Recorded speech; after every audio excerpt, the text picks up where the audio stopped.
Revenge films.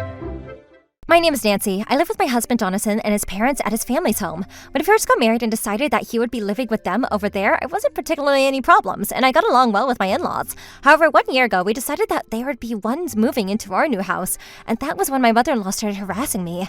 Every single day, she was verbally abusing me, but without ever talking back to her. I simply kept my mouth shut and did the best to tolerate it. The reason for that was because I was going to collect as much evidence as I could of the harassment and drop the revenge bomb onto her. "Nancy, dinner isn't ready yet?" "I'm preparing it right now, so please wait a little longer. It should be finished soon." "Oh dear, you're cooking meat for dinner tonight? I was in the mood for fish, so that's disappointing."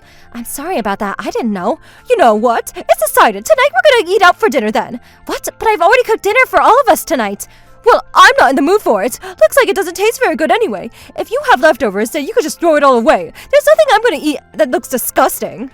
"But how can you say that? That's such a waste of food." "If you wanted me to eat your cooking, then you should have been cooking food that I actually want to eat. Honey, let's go out and eat dinner tonight." On that day in particular, my husband was working a job overnight, so I was stuck eating an entire plate of meat all by myself for dinner.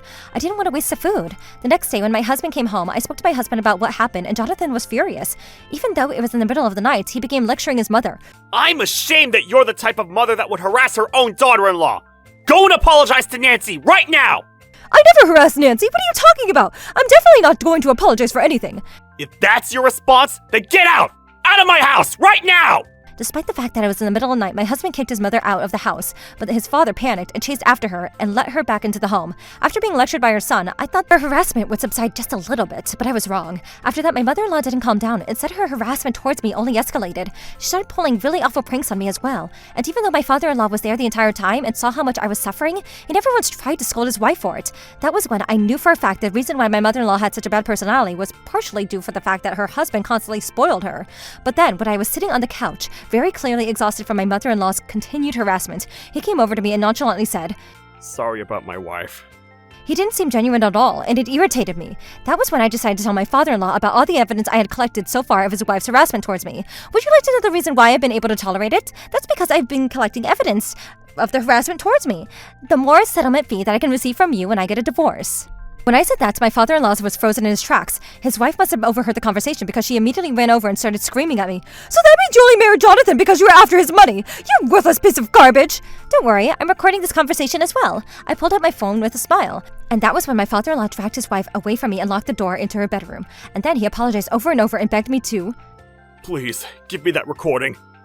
But of course, I refused. The only thing I said was, "Please move out within the next 3 days." And he immediately started packing with his wife. Even though all this time he had been spoiling his wife and never once got a word back to her, now he is finally furious and yelling at her to "Go and apologize to Nancy immediately!" However, as if I was talking to myself out loud, enough for them to hear me, I said, "It's too late if she apologizes now," and continued to help them pack. That was when I received a phone call from my husband. Apparently his father had called him. "Please, I'll kick the two of them out within today, so please don't divorce me!" On the other end of the phone, my husband was sobbing. When I told him that I wouldn't divorce him as long as he kicked them out of the house, he came flying home and pushed his parents out himself. He forced them into a cheap hotel and he arranged their belongings to be carried over to the storage unit that we previously had. He informed his parents by the end of the month that he would be terminating a contract of the storage unit and that he was only going to be paying for the 3 nights in hotel, and he kicked him out. But on their way out, my mother-in-law glared at us and started complaining right at me. "You have some nerve to kick out your husband's parents from the home. You better watch. I swear I'm gonna make you two divorce." Stop that! That's enough! There's no reason why you should ever be able to say or do that! Just hurry up and get out! When my husband raised his voice, he pushed them out of the door and succeeded in kicking them out. I was finally able to regain peace in my home, and then a couple days later, when my husband was at work, I was quietly reading a book by myself when suddenly my mother-in-law showed up at the door saying that she was here to pick up some things that she forgot. Jonathan had already told me that if his parents showed up at the door, not to let them in no matter what, so I tried to get her to leave, but then she forcefully opened the door and stormed into the house. As soon as she got in, my mother-in-law started screaming at me with extreme force. Of course it was a lie that she was going to forget something inside. "This is all your fault, because of you, I don't have a place to live anymore. What are you gonna do about it? You think you're strong just because you're able to trick Jonathan into taking your side? This is our house to begin with. There's no reason whatsoever why we should let somebody live here to harass me. Who do you think you even are? You're the daughter-in-law. You should be obeying orders." I thought all she was going to do was continue yelling at me, but then she heated up even more and started throwing a full-blown tantrum.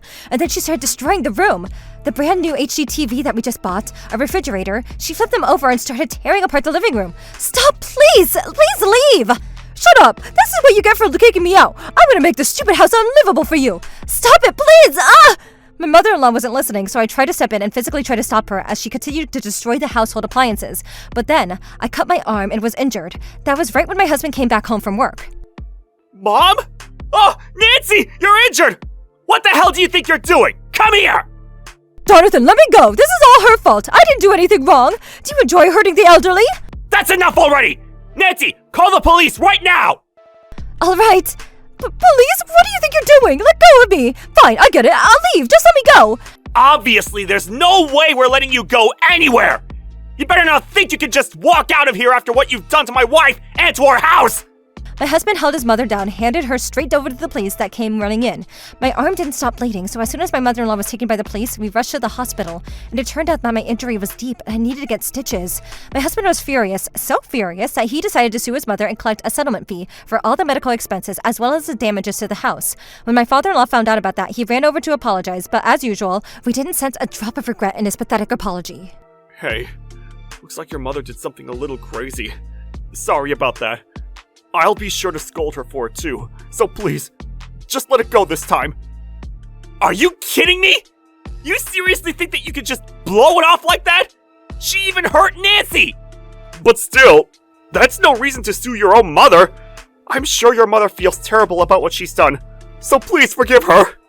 Jonathan was even more livid that his father didn't seem to take it seriously at all, and he told them that he was going to be cutting all ties with them. After that, even though my mother-in-law was strictly warned by the police not to come anywhere near our property again, she continued to show up around our house, always walking around and screaming into the window and through the door.